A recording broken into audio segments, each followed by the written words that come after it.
Je pense que je ne peux pas le nier. L'évangile de ce dimanche crée en nous une certaine satisfaction. Une satisfaction de voir Jésus qui chasse les vendeurs du temple. Il les met dehors et montre la vérité et la valeur du temple de son Père et de notre Père. Un geste héroïque tant sur le plan humain que sur le plan spirituel.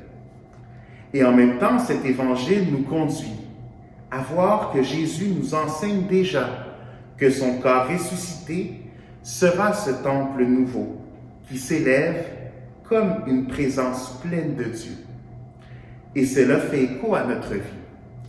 Car nous cherchons aussi, par le Christ, à ressusciter, une fois notre passage sur terre terminé, à être capable de participer de sa vie divine.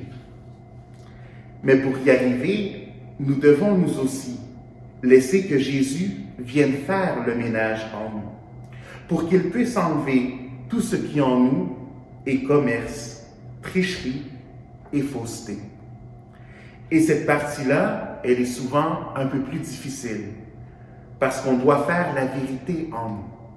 On doit travailler de façon honnête avec le Seigneur, reconnaître que nous aussi, nous avons des fois, dans le temple que le Seigneur nous a donné, mis des choses qui ne devraient pas être là. Mais en même temps, par les sacrifices que nous offrons durant ce temps de carême, nous sommes en mesure de nous rapprocher de Dieu et de le laisser travailler.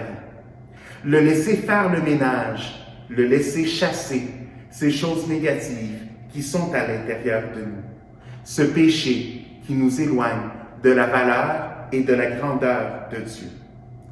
Que ce carême soit pour nous une réelle purification pour nous approcher de cet amour et de cette vérité de Dieu. Laissons-le établir sa demeure en nous.